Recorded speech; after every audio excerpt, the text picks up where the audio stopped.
Welcome everyone for the occasion of the press conference by the EU Commissioner for Crisis Management Janez Lenarčič, who is visiting the UN Transshipment Hub today in Reyhanlı in Turkey.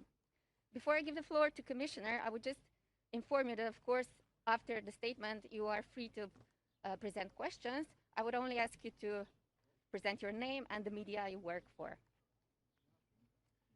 AB Komisyon üyesi, insani yardımdan sorumlu komisyon üyesi Sayın Lenarčič bugün Reyhanlı'daki Birleşmiş Milletler'in bu yardım aktarma merkezini ziyaret ediyor. Basın toplantısından sonra sorularınızı alabiliriz. Ancak soruyu sormadan önce lütfen hangi kurumdan olduğunuzu ve isminizi belirtirseniz memnun oluruz. Teşekkürler. Good morning and thank you very much for joining us here today at this critical time for what is one of the largest humanitarian operations out there. In less than 2 days from now, the Security Council resolution authorizing this operation, cross-border humanitarian delivery operation, is set to expire unless the members of the Security Council decide to extend it. Günaydın. Bugün bizimle birlikte olduğunuz için hepinize teşekkür etmek istiyorum. Çok kritik bir zamandayız aslına bakarsanız. Suriye'de sınırın ötesinde milyonlarca kişi için de son derece önemli bir zamanlama. Çünkü 2 gün içerisinde Birleşmiş Milletler Güvenlik Konseyi kararıyla sürdürülen bu operasyonun aslında nihai tarihine yaklaşıyoruz. Tabii Güvenlik Konseyi bu operasyonu uzatma kararı da alabilir. This operation means life for millions of people on the other side of the border, where 3.5 million people depend on humanitarian assistance provided through this border crossing, Bab al-Hawa, provided under this operation run by the United Nations and partners. Aslında bu operasyon aynı zamanda yaşam anlamına geliyor. Sınırın ötesinde yaşayan 3,5 milyondan fazla kişi için insani yardım anlamına geliyor. Ve hemen sınırın ötesinde yaşayan kişiler için hayat anlamına geliyor. Bu operasyon sayesinde onların hayatları destekleniyor. People there on the other side of the border need everything. They need food. They need water. They need protection, shelter, medical care, psychosocial support, especially after 10 years of war, 10 years of violence, 10 years of killings, hundreds of thousands of people dead, killed, including children. And this war, as we know, has led to a generation that from whom future was stolen. Aslında bu oradaki kişilerin her şeye ihtiyaçları var. Gıdaya ihtiyaçları var, suya ihtiyaçları var, korunmaya ve barınmaya ihtiyaçları var, tıbbi yardıma, psikososyal desteğe ihtiyaçları var. Ve bu kişiler 10 yıldan uzunca bir süredir travmatik bazı şiddet olayları yaşadılar, yerlerinden edildiler. Aynı şekilde savaş ve çatışmalar yaşadılar. Ve bu oradaki toplumların hayatını mahvetti, yıktı diyebiliriz. Ve bir sonraki neslin de hayatını elinden aldı.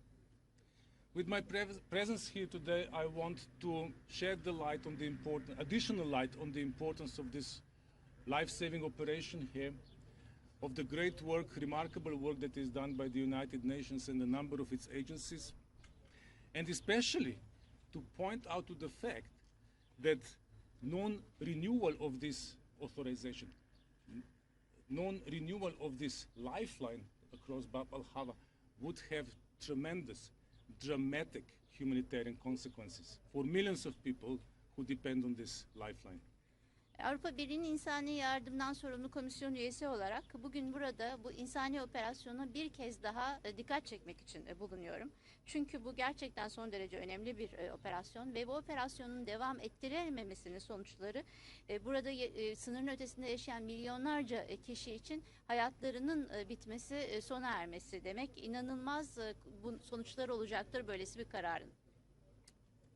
I trust that the members of the UN Security Council will appreciate the importance of preserving this operation and this lifeline. And here I would also like to pay tribute to first the United Nations and its number of specialized agencies who are working, especially to Deputy Regional Humanitarian Coordination, Mark Katz, who is directly responsible together with his colleagues for smooth operation, smooth running of this operation. I was impressed today when I saw how this is all well and smoothly organized and how committed all who are involved in it, how committed they are. So commend my compliments for your work, very well done. Birleşmiş Milletler Güvenlik Konseyi üyelerinin bu operasyonun önemini bir kez daha anlayacağını düşünüyorum ve devam ettirme kararı alacaklarına inanmak istiyorum. Gerçekten Birleşmiş Milletler insani anlamda burada çok önemli bir operasyon sürdürüyor. Bu çerçevede buradaki tüm BM kuruluşlarına ve aynı zamanda bu merkezin başkan yardımcısı Sayın Mark Katz'a da teşekkürlerimi etmek istiyorum.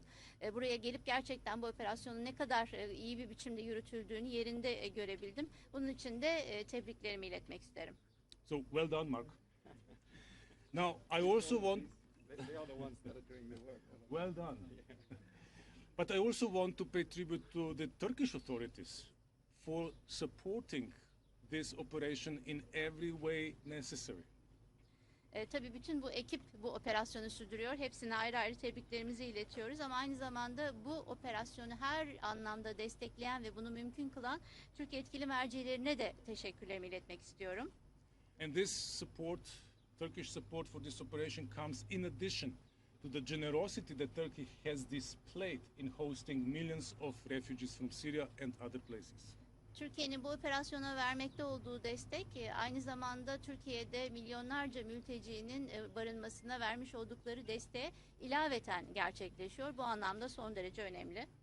And this generosity, Turkish generosity, is particularly visible also here in Hatay province, where there is, which is a province of with one of the largest proportions of Syrian refugees being hosted by Turkish community here.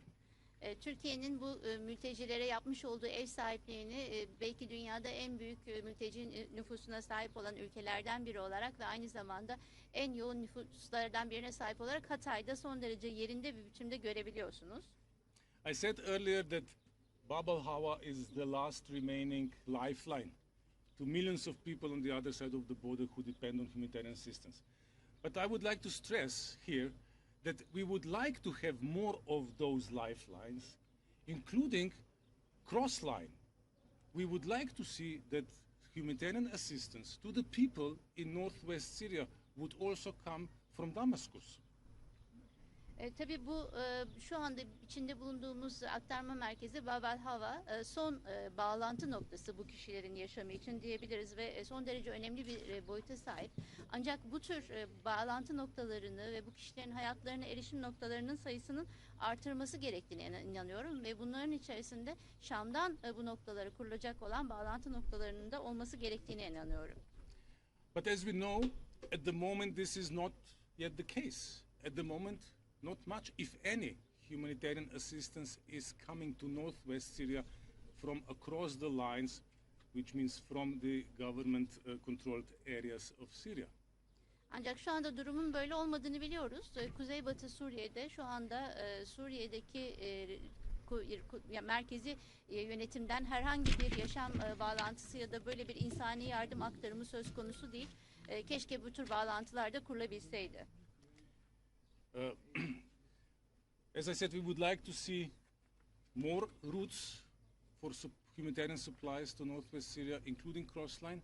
But as long as this is not the case, we need this line from Turkey through Bab al-Hawa to be preserved.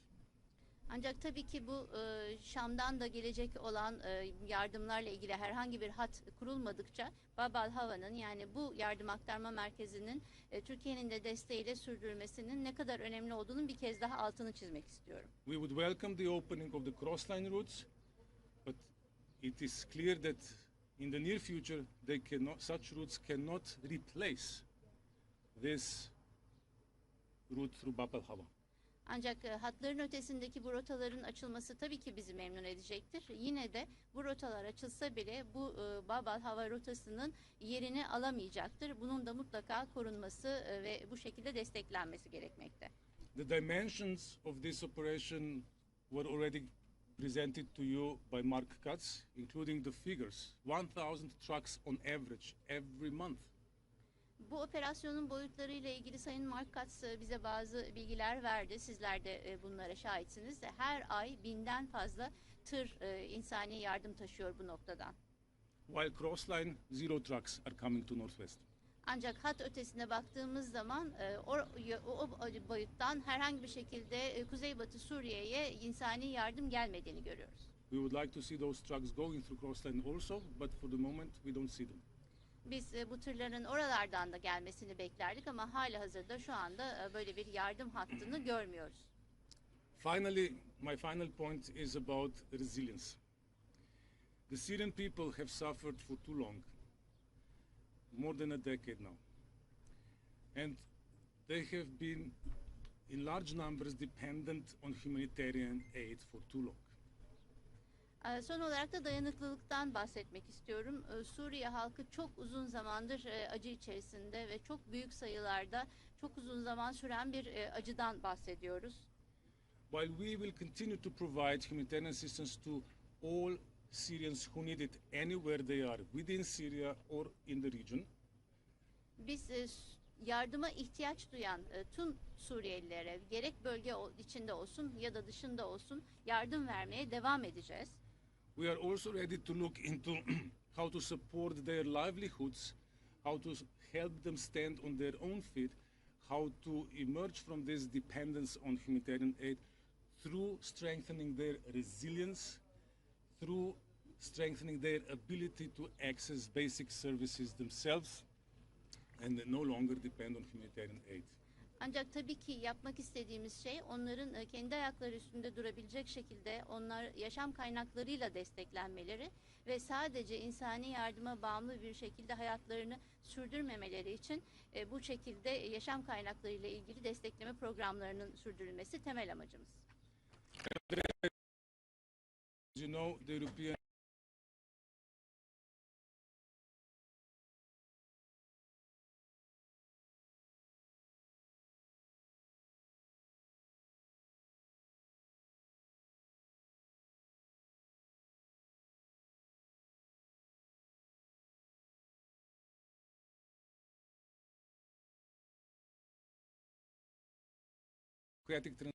in line with the Security Council Resolution 2254. Yine aynı şekilde 2254 sayılı Birleşmiş Milletler Genel Kurul kararı ile ilgili olarak demokratik bir geçişin sağlandığı bir çözümü de desteklemeye devam edecek. Once this process under the auspices of the United Nations, which the European Union firmly supports, is well underway, Avrupa Birliği'nin son derece yoğun bir biçimde desteklediği Birleşmiş Milletler çerçevesinde devam eden bu süreç tam anlamıyla uygulanmaya başladığında, then the European Union will also look into supporting reconstruction of Syria. o noktada Avrupa Birliği Suriye'nin yeniden yapılandırılması ve yeniden kurulmasını da destekleme olanaklarını ve tercihlerini bununla ilgili olarak yapacak. Thank you for your attention. I'm ready for your questions. Bir kez daha teşekkür ediyorum. Sorularınızı alabilirim.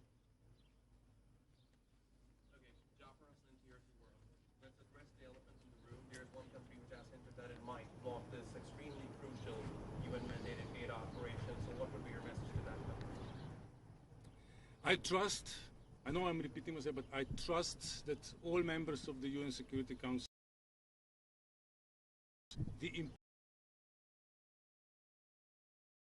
there is no alternative at this time. We would be pleased if there would be other routes, but at the moment, this is the only one. This is the only, and the enormity, the dimensions of the operation, humanitarian, life-saving operation that is taking place under the management of the United Nations through this Bab-Hawa crossing point is irreplaceable. It cannot be replaced and certainly not overnight. Soru şu anda aslında çok da dile getirilmeyen ama Birleşmiş Milletler'de bu süreci bloke edebilecek tek ülkeyle ilgili ne düşünüyorsunuzdu? Sayın Komisyon Üyesi de şöyle ifade etti. Bu şu anda Birleşmiş Milletler nezdinde sürdürülen son derece önemli bir çalışma. Belki kendimi tekrar ediyor olacağım ama bütün Birleşmiş Milletler Güvenlik Konseyi üyelerinin bu yaşam hattının koparılmaması ile ilgili aynı düşüncede olacağını ümit ediyorum. Çünkü bu hat koparılırsa herhangi bir şekilde yerini alabilecek başka alternatif bir mekanizma söz konusu değil. Anyone else? Go ahead.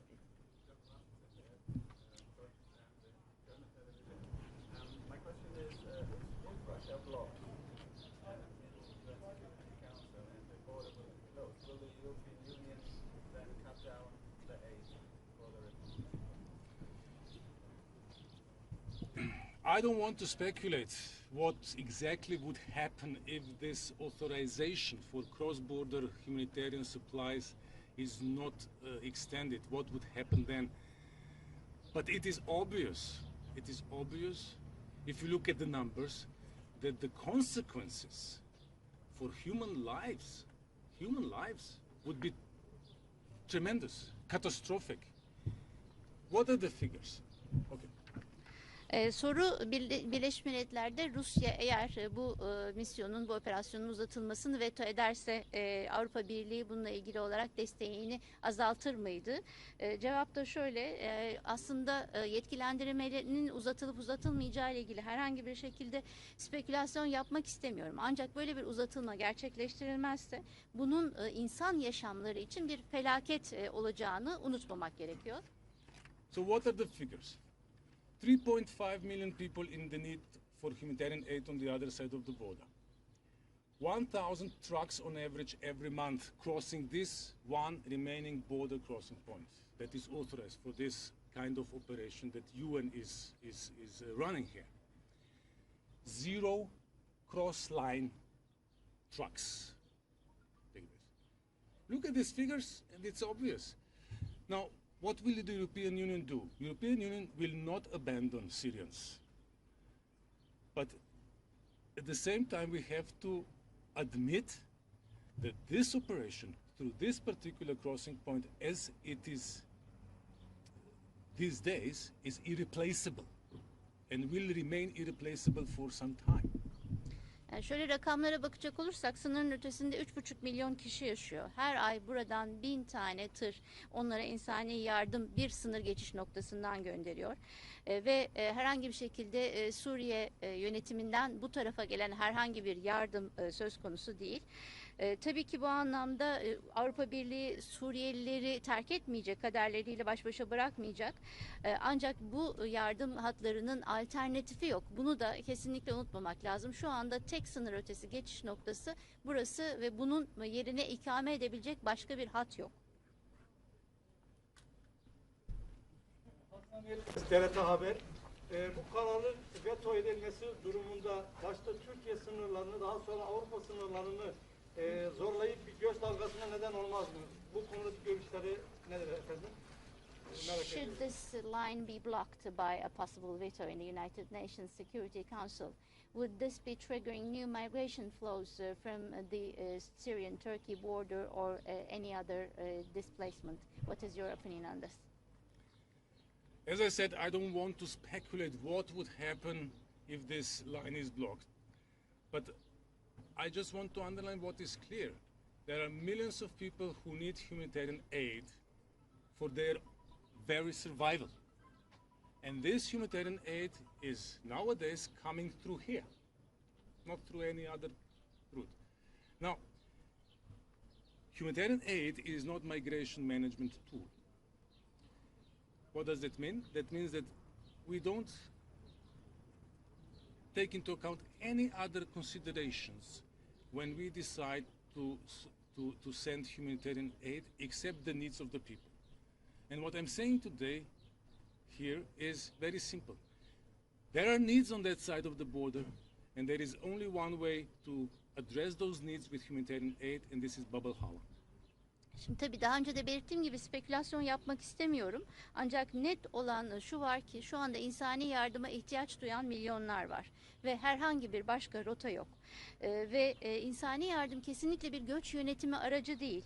Ancak şunu da ifade etmek lazım ki o insanlar orada sadece hayatta kalabilmek için bu insani yardıma ihtiyaç duyuyorlarsa ve bu hattan başka herhangi bir alternatifimiz yoksa bunu mutlaka dikkate almak gerekir. I will repeat, we would like to see more routes, not only Bab al-Hawa. We'd like to also see Bab al-Salam as it was there already until recently. Tekrar etmek istediğim şu, biz sadece Bab el-Hava açık kalsın demiyoruz. Daha başka rotalar da açılsın. Bab el-Salam daha önce açıktı. Buranın da yeniden açılmasını istiyoruz. And also we would like to see humanitarian assistance reaching people all over Syria, also through Damascus. Yine aynı zamanda Şam'dan kaynaklı insani yardımların da Suriye'nin her yerinde insanlara ulaşabilmesini istiyoruz.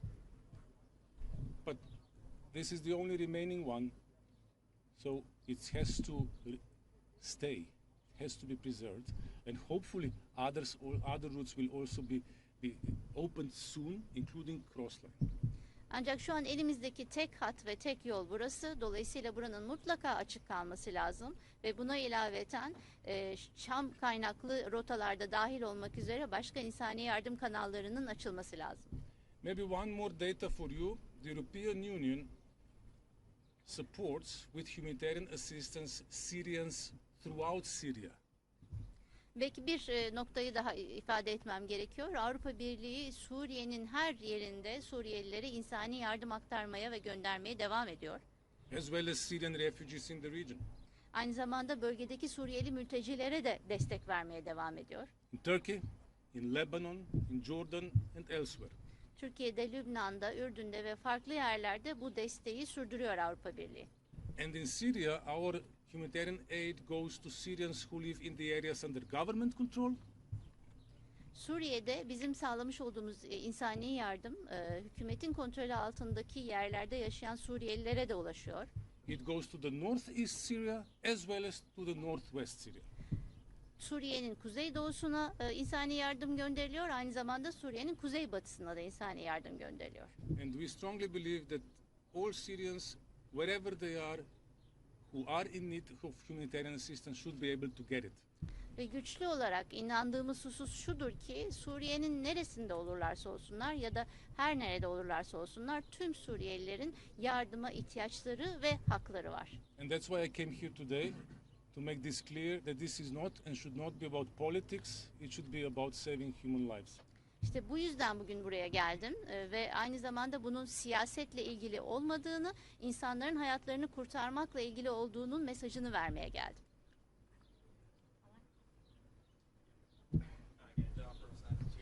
I just want to follow up one of the points you made in your answer. What would it take for you, the European Union, to accept Russia's proposal that the humanitarian aid to Idlib must be sent from Damascus? What conditions must be met? We would pose no conditions for such aid. You know, humanitarian aid is non-conditional and should be non-conditional, and there should be no obstacles put to it. And I know of the efforts, including by the United Nations, to open such cross-line routes. Soru şununla ilgiliydi. Avrupa Birliği Rusya'nın bu tür yardımların Şam üzerinden gitmesini kabul etmek için ne gibi koşullar öne sürer ya da ne gibi kriterlere sahip olur? Sayın Komisyoner de şöyle cevap verdi. Herhangi bir şekilde insani yardımın koşulsuz olması gerektiğine inanıyoruz. Bir engel tanınmamasını istiyoruz. Birleşmiş Milletler'de dahil olmak üzere tüm insani yardım çalışmalarında birden fazla rotanın ve hattın açılması ile ilgili çalışmalar yürütüldüğünü de biliyoruz. But in spite of these efforts, no such cross-line route has yet been opened between northwest Syria and the government-controlled part of Syria. That's why we are pointing to the vital importance of preserving the Bab al-Hawa route. Ancak bütün bu çalışmalara ve çabalara rağmen Suriye'nin kuzeybatısına hükümetin kontrolü altında bulunan alanlardan herhangi bir insani yardım rotası ya da yolu açılmış değil. İşte biz bu sebeple Bab al-Hawa'nın yani bu rotanın mutlaka ve mutlaka korunması gerektiğini ve açık tutulması gerektiğini düşünüyoruz. Any questions? Not? Teşekkür ederim. Teşekkür. Thank you. Thank you.